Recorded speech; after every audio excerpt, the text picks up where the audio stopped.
Bismillahirrahmanirrahim. Assalamualaikum warahmatullahi wabarakatuh. Teman-teman semua, sebelum kita memulai pelajaran pada kesempatan kali ini, alangkah lebih bagusnya kita berdoa terlebih dahulu.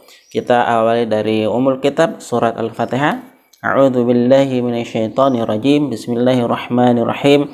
Alhamdulillahi rabbil alamin, arrahmanir rahim, maliki yaumiddin, iyyaka na'budu wa iyyaka nasta'in, ihdinas siratal mustaqim, siratal ladzina an'amta 'alaihim ghairil maghdubi 'alaihim waladdallin. Amin.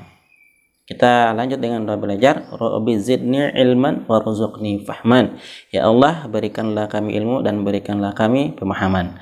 Baiklah teman-teman semua, sebelum kita memulai pelajaran, alangkah lebih bagusnya kita akan menyanyikan dulu lagu berikut ini secara bersama-sama. Baiklah teman-teman semua, jangan ambil nada yang tinggi, jangan sampai nafasnya tidak sanggup, tapi cukup dengan nada yang rendah ya, atau nada yang sedang, supaya nanti kalian bisa mampu untuk menyanyikan lagu berikut ini. Baik, kita saksikan video berikut ini.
Alhamdulillahirabbil alamin.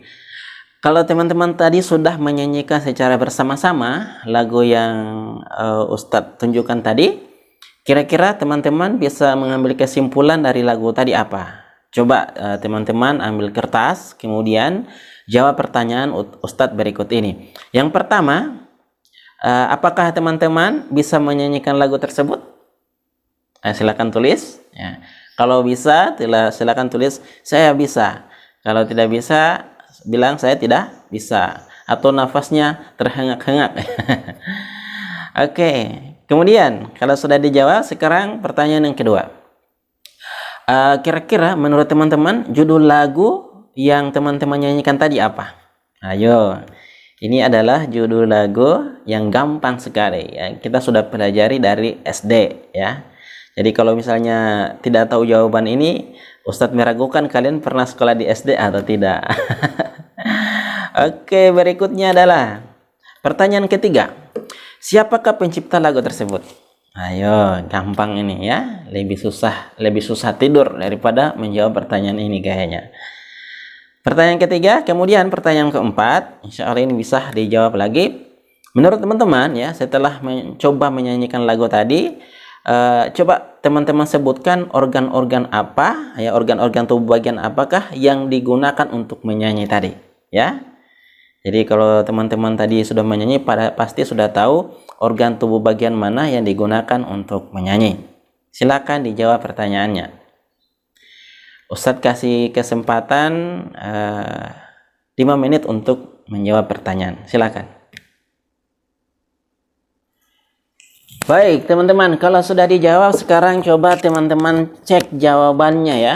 Coba cek jawabannya apakah benar atau masih ada yang keliru. Yang pertama, pertanyaan pertama itu teman-teman sendiri yang tahu apakah bisa menyanyikan lagu atau tidak. Kemudian pertanyaan kedua, apa judul lagu dari apa yang kita nyanyikan tadi? Jawabannya adalah betul, Ibu Pertiwi. Jawabannya adalah Ibu Pertiwi. Kemudian yang kedua, siapa penciptanya? Ayo, jangan bilang Iwan Fals. Oke, pencipta lagu itu adalah beliau disebut dengan Bapak Ismail Marzuki. Baik. Yang jawabannya benar Ustadz kasih jempol, yang jawabannya masih keliru beristighfar saja. Siapa tahu ada hal-hal yang mungkin membuat ingatan kita menjadi lupa. Oke. Baiklah teman-teman semua, sebelum kita masuk di pelajaran, saya ingin Ustadz tanya lagi sebelum kita menjawab pertanyaan ketiga. Pelajaran kita hari ini kan tentang seni musik ya. Kira-kira menurut teman-teman apa itu seni musik? Seni musik adalah, kita lihat penjelasan berikut ini.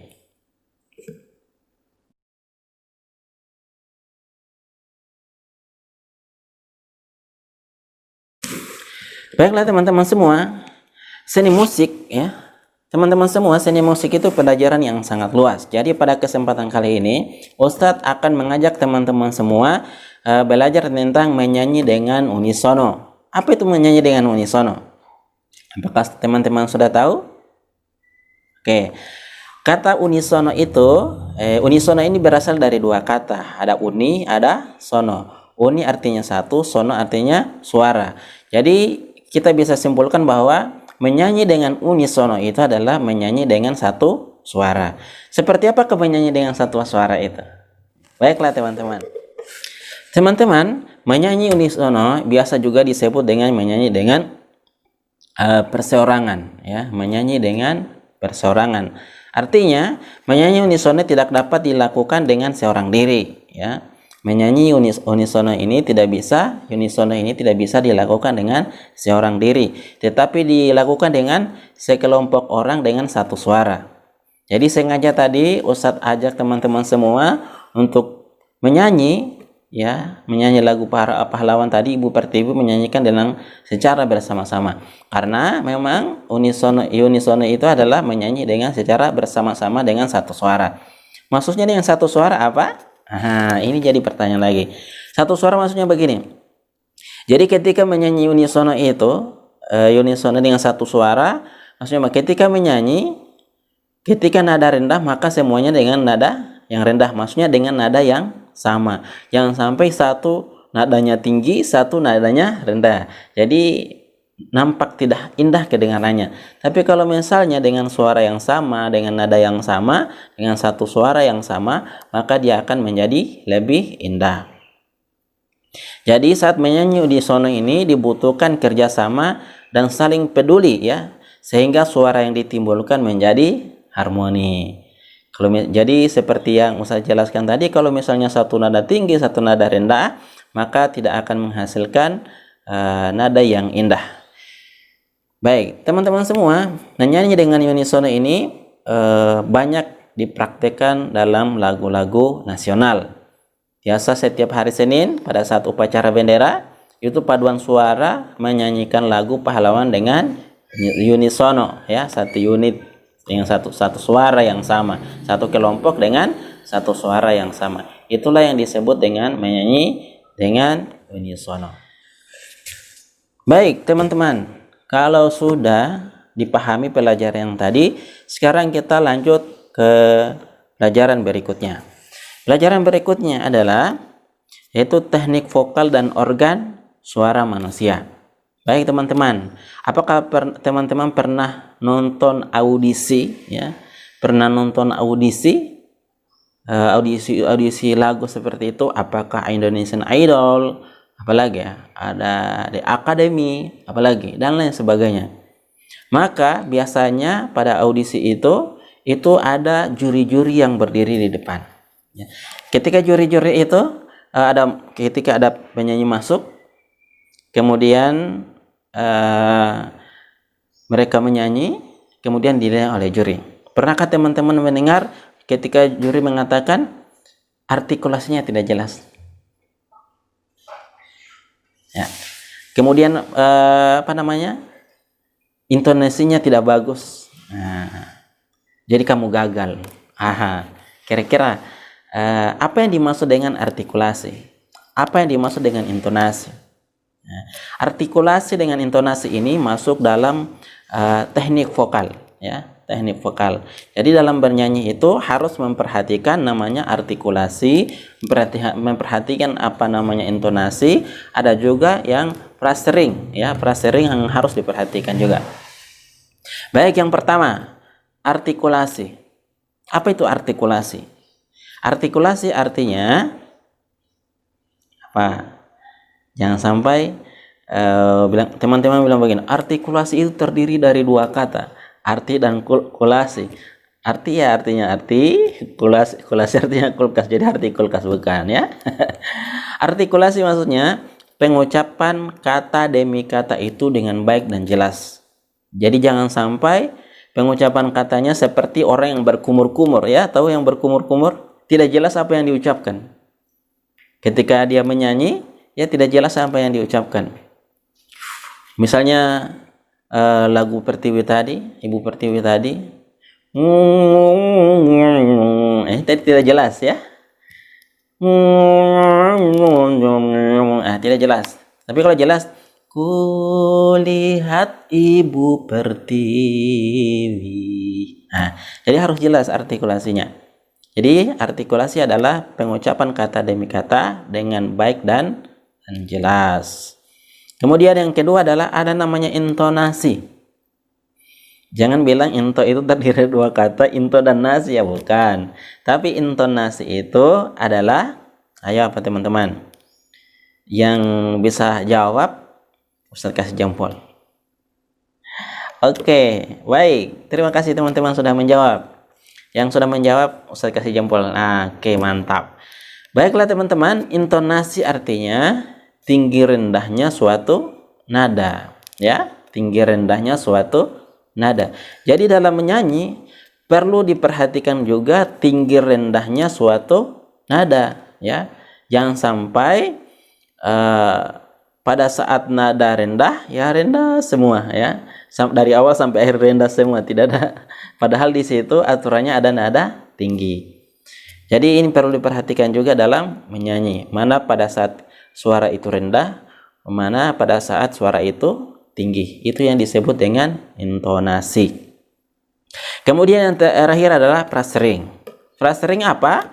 Aturan pemenggalan kalimat yang baik, ya. Aturan pemenggalan kalimat yang baik dan benar sehingga mudah untuk dimengerti sesuai dengan kaidah-kaidah yang berlaku. Jadi pemenggalan kalimatnya, jadi pada saat pengucapan kalimat itu harus baik. Jangan sampai menyanyi kulihat ibu pertiwi. Nah, jadi kulihat ibu pertiwi. Jadi jelas ya, jangan kulihat. Apa yang kulihat? Yang semua cuma ambil kulihat saja ya. Kulihat. Nah, jadi harus jelas. Kulihat ibu pertiwi. Jadi pemenggalannya sampai situ. Satu. Baik.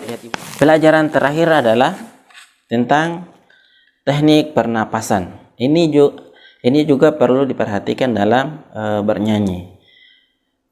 Biasanya para penyanyi itu kalau dalam menyanyi mereka menggunakan teknik pernafasan diafragma. Ya, ada tiga teknik pernapasan. Yang pertama itu pernapasan dada, ya. Kemudian yang kedua adalah pernapasan perut dan yang ketiga adalah pernafasan diafragma. Apa sih perbedaan dari pernapasan dada, pernapasan perut dan pernapasan diafragma? Jadi pada saat penyanyi yang perlu diperhatikan juga adalah posisi tubuh ya. Posisi tubuh itu harus tegak, jangan sampai membungkuk karena akan mempengaruhi pernapasan. Jadi ketika misalnya azan, juga mengumandangkan azan, yang perlu diperhatikan jangan sampai membungkuk seperti itu karena juga akan mempengaruhi panjangnya suara. Jadi dalam pernapasan ini ada tiga. Yang pertama, apa? Pernapasan dada. Pernapasan dada adalah ketika kita mengambil nafas, yang mengembang itu adalah bagian dada. Ya, yang mengembang bagian dada. Ya, tapi ini pernapasan dada ini cocok untuk mendapatkan suara rendah. Tapi biasanya para penyanyi itu dalam bernyanyi tidak menggunakan pernapasan dada karena nafasnya jadi pendek. Kemudian yang kedua adalah pernapasan perut. Ya, pernapasan perut. Apa itu pernapasan perut? Jadi ketika kita bernafas, yang mengembang itu adalah perut kita. Nah, ketika kita tarik nafas, maka yang mengembang sepenuhnya adalah perut. Nah, itu disebut dengan pernapasan perut. Jadi ini juga kurang cocok dipakai untuk menyanyi karena nafasnya juga menjadi pendek. Jadi yang digunakan oleh para penyanyi itu dalam bernyanyi adalah pernafasan diafragma. Bagaimana kita memproduksi pernafasan diafragma? Oke, kita praktek sama-sama ya. Pernapasan diafragma itu kita menarik nafas itu dari hidung, bisa juga dari mulut. Tarik pelan-pelan seperti kita mencium parfum. Pernah mencium parfum? Oke, coba kita praktek sama-sama. Ini umpama parfum ya. Kemudian posisi badannya tegak ya. Tegak, agak maju ke depan. Hirup udaranya dari hidung, boleh, silakan. Tahan sekitar 5 detik. Ditahan dulu nafasnya ya. Tahan nafasnya sekitar 5 detik.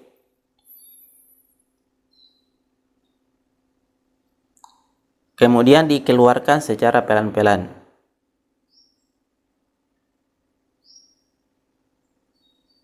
Nah, itu disebut dengan pernafasan diafragma. Jadi teman-teman kalau ingin suaranya bagus, suaranya bisa panjang dan lain sebagainya, maka bisa di latihan seperti ini. Jadi setelah latihan pernafasan, ambil nafas ya, dihirup, keluarkan pelan-pelan.